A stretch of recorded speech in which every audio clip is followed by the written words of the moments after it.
ওরে বাবু যা করেছে তোমরা সবই আন্দাজি, বাবু যা করেছে তোমরা সবই আন্দাজি। কাজের বেলা কইবা মেলে ভগবান, কাজের বেলা ভগবান, কাজের বেলা কইবা মেলে ভাই ওরে করলো কাজের কাজ সাজিয়ে কাজের কালি দেখো।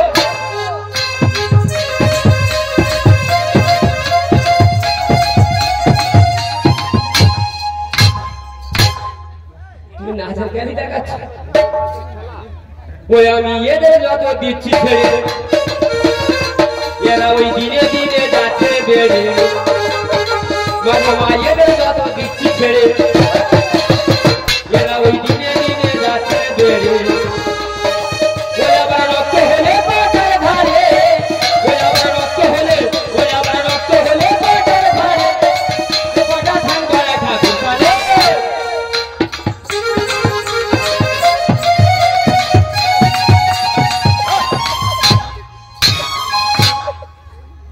আর বলবো বেশি বললে বয়স কুমারই বাস্ট হতে পারে। সত্যি বাবা কোথায় কি বলতে হয় আমরা নেই গোমা। এখানে তিনজন শিল্পী আজ ছোট্ট ছোট্ট পালন করব, আপনার শুনতে খুবই ভালো লাগে। আমি খ্রিস্টীয় মতে বলে যাব, এমন একটা পাপিষ্ঠা মেয়ে ছেলে ছিল বাবা, তবু প্রভু যিশু তার কৃপা করেছিল। এত পাপ করে করে যাচ্ছে তবু তার ক্ষমা করে দিয়েছে। এই ঘটনাটা বলে যাবো ছোট্ট করে। আমার ফরিসিরা মিলে দেখি কিবা কর্ম করলো, বাবা ফরিসিরা মিলে দেখি হ্যাঁ বাবা কিবা কর্ম করলো।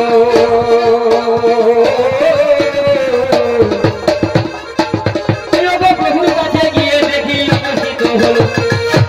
ও গো শোনো শোনো যিশু তুমি আমার কথা নাও না, আমরা কিবা বলি এখন মন দিয়ে শোনো না। ফরিসিরা মিলে কি করেছে গো, প্রভু যিশুর কাছে গেছে, গিয়ে নিমন্ত্রণ করছে। যিশু তুমি আমাদের বাড়িতে গিয়ে নিমন্ত্রণ পালন করবে। সেই কথা মতো প্রভু যিশু কি করেছে, ফরিসিদের বাড়িতে গিয়ে ভোজনে বসেছে। আর সেই গ্রামের মধ্যে একটা পাপিষ্ঠা নারী ছিল।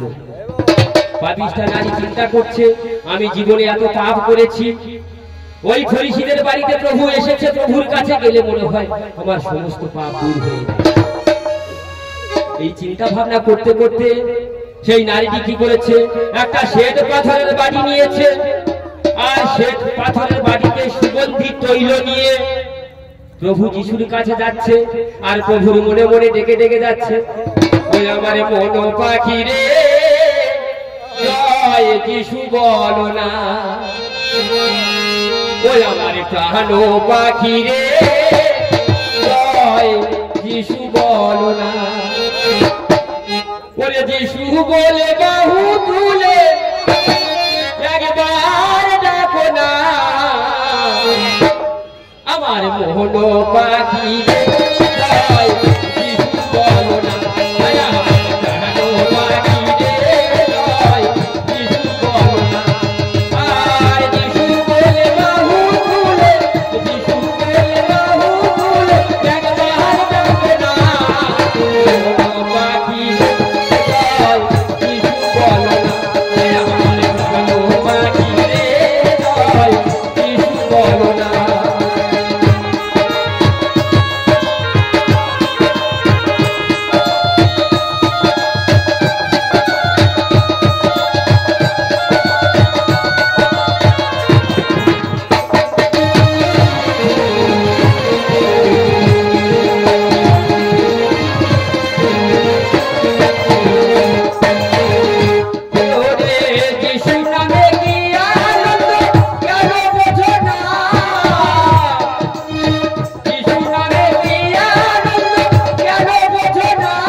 ওই শের পাথরের বাড়িতে সুগন্ধি তৈল নিয়ে আসছে আর প্রভুর নাম স্মরণ করে করে আসছে। প্রভুর কাছে এসে কান্নাকাটি শুরু করে দিয়েছে। সেই পাপিষ্ঠ নারীর চোখের জলে প্রভুর পা চরণ ধৌত হয়ে যাচ্ছে। সেই পাপিষ্ঠ নারী কি করেছে বাবা, নিজের মাথার কেশ দিয়ে প্রভুর চরণ মুছিয়ে দিচ্ছে। শুধু তাই নয়, ওই যে সুগন্ধি তৈল নিয়ে গিয়েছিল ওই সুগন্ধি তৈল নিয়ে প্রভুর সারা গায়ে মাখিয়ে দিচ্ছে। আবার ফরিসিরা সে সময়ে কিবা কর্ম করল, আমার ফরিসিরা মিলে দেখি কিবা কর্ম করল। তাই আমি আগে আগে বলে যাচ্ছি শুনুন সকল, এবারই মজার কথা বাইবেলে লেখা। তাই আমি সবাই বলে যাই, আমি একে একে বলে যাচ্ছি শুনে জানে সবাই। ফরিসিরা চিন্তা করছে, ইনি যদি ভাববাদী হইতো বুঝতে পারত ওনার যে স্পর্শ করেছে ওই নারীটিকে। বুঝতে পেরেছো মা?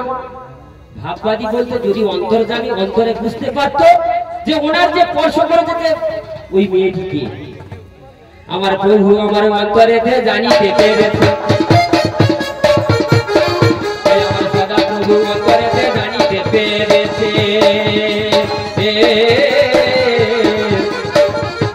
তারপরে যে কিবা হলো বলি দশের কাছে।